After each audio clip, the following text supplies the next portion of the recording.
Que te como. ¡Ay, bicho! Películas de bichos asesinos, hoy toca eso. Ahí toca monstruitos. ¿Y por qué? Bueno, pues como siempre porque nos da Porque un nos poquito apetece. la gana. Sí. Pero es cierto que hace un año triunfó Jurassic World, la cuarta parte de Parque Jurásico, con bichardos asesinos también, y esto solo puede significar una cosa en el lenguaje de Hollywood. Muchas películas que se nos vienen encima. Efectivamente. Exactamente, con bichos. Meg, una novela de Steve Alten sobre un tiburón enorme, está ya en desarrollo en los grandes estudios, con lo cual es solo la primera de una avanzadilla de películas, la secuela de Jurassic World que dirigirá Bayona. Y también nos el ha llegado español. la película de tiburones de Jaume Collet Serra este Sí, verano. que se acaba de estrenar con un éxito sorprendente en Estados Unidos, muy buenas críticas, sobre todo a la interpretación de ella, de Blake Lively, que es ella y un tiburón, básicamente eso es la película y sostiene muy bien la tensión, hora y media. Infierno Azul está ahora en cines, pero estas yo creo que para nosotros son todavía más importantes porque forman parte de nuestro corazoncito. Bueno, por supuesto que vamos a hablar las que son fundamentales y que todo el mundo conoce y sí que debería haber visto. Por supuesto, Alien, sí.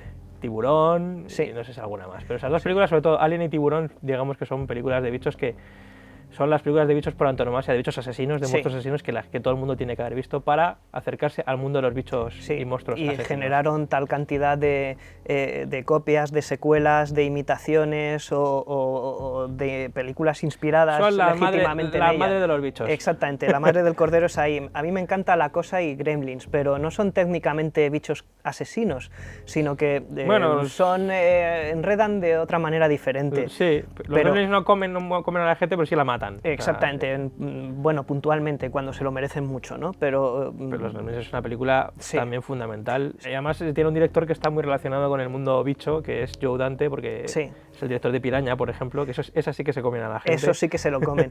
Y a mí me encantan las dos. Me encanta el remake que hizo Alexandre Aja hace cosa de 5 o 6 años. Porque muy divertida. Era una película muy con con una cara dura brutal. Todo vale. Era sangrienta hasta la extenuación. No se podía, es decir, había cosas en esa película que eran un poco inconcebibles, sí, ¿no? Porque muy políticamente incorrecta, aun siendo una película muy desenfadada, muy divertida.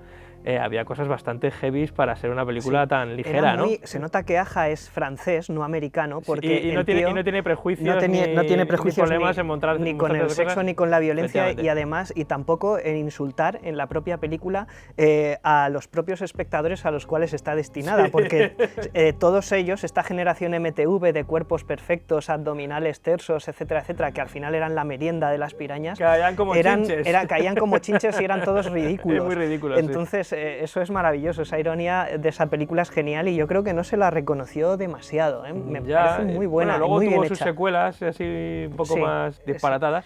Pero Alexandre Aja es un director a reivindicar, muy interesante. Y luego La Piraña de Joe Dante es una película que, por supuesto, nace como hija bastarda de Tiburón, del Tiburón de Spielberg, pero que es una película que está muy bien y que tiene un guión bastante inteligente, bastante bien escrito por John Sayles, que es un guionista y cineasta bastante reputado en el cine independiente. Sí, que también hizo sus pinitos en estas películas de monstruos de serie B, porque esto era una peli de Roger Corman, era Tiburón en barato. ¿Cómo hacemos Tiburón y que no nos cueste dinero? Y fue Piraña, y resulta que la película estuvo tan bien que acabó siendo también tan famosa, casi, bueno, no tan famosa como Tiburón, que tuvo secuela, que dirigió James Cameron, Los vampiros del mar, con las pirañas que volaban. Para un productor italiano llamado Video Assonitis, que le echó de la sala de montaje, James Cameron, que es James Cameron, y que solo le falta ir por ahí con un uniforme de militar, ¿no? Se colaba en la sala de montaje y montaba la película por la noche, a pesar de que ya le había despedido, ¿no? Es genial. A mí hay una película que me encantaba y me encanta porque sigue estando muy bien hecha, que es Temblores. Kevin Bacon mostrando su vertiente cómica con Fred Ward, que eran dos paletos, porque eran dos paletos en el pueblo de Perfection, en medio del desierto. Película que tuvo también varias secuelas directas al videoclub, pero siguen haciéndolas, sí, actualmente. Pero estaba muy bien. Hemos mencionado La Cosa, que para mí es la película más importante de monstruos que existe y para mí la mejor película de John Carpenter. Fíjate que John Carpenter tiene infinidad de obras maestras y de películas muy buenas, pero lo que hizo con La Cosa y sobre todo lo que hizo Rob Bottin a la hora de crear los monstruos es impresionante. Y tiene un par de escenas con los monstruos como protagonistas que son impresionantes. La primera vez que vemos La Cosa en la película con los perros con ese enigmático perro que aparece al principio de la película, y el momento de la reanimación cardiopulmonar que se abre la boca, que se abre el estómago, es impresionante. Del actor de Charles Hallahan, creo que era, que también moría en Dante's Peak de una manera patética. Esa película es fundamental dentro de las películas de monstruos. Sí, además es como hizo una película del oeste encerrados en una base del Ártico, solo que llevándosela al territorio del terror y la ciencia ficción. Tiene cosas muy Carpenter. Tiene bastantes cosas en común con Alien, por supuesto, eso de atmósferas un poco claustrofóbicas, gente encerrada en un lugar, y sobre todo un reparto, un elenco en el que no sabes quién va a caer, y en este caso juega más con la desconfianza de no saber quién de los personajes era la cosa en sí. En Alien era otra cosa, en Alien era más quién va a caer primero, no sabemos, porque como era un reparto desconocido, pues cualquiera podía caer en primer lugar. Películas de monstruos, mogollón. A mí me gustó mucho una coreana de hace unos años, que se llama The Host, de Bong Joon-ho, que me parece de los últimos 15 años seguramente sea la mejor película de monstruos que se ha hecho. Con una escena, una secuencia impresionante del monstruo, que aparece más al principio de la película, no hay que esperar mucho para verla, para ver al monstruo, que es una especie de la ribera como si fuese Madrid-Río, ¿no? Sí, como sale el bicho que es como una especie de rana pez mutante, y besugo gigantesco, gigante, ¿no? que tiene la capacidad de andar, de respirar fuera del agua y va caminando de manera torpe porque es una especie de pez mutante, que es un pez imperfecto, de tamaño gigante, y va ramplando con toda la gente que se encuentra por la ribera del río. Algunos los va matando en el momento, otros se los lleva a una guarida que tiene ahí al lado del río. No, y además para los escépticos que piensan que las películas de fantasía o de monstruos no significan nada o casi nunca lo hacen, esta película lo que te hacía era retratar bastante... Sí, tiene un mensaje ecologista bastante interesante, además. Sí, y también varios estereotipos de esa sociedad, la de Corea del Sur, que eran tratados de manera bastante crítica, con lo cual es una película que significa cosas, no es solo una película de monstruos. Tiene varias lecturas, la película es bastante. El personaje protagonista, el actor que se llama Song Kang-ho, que me encanta. Sí, que era un personaje patético es un padre perdedor, medio, un poco borderline, es un poco casi retrasado mental, y al final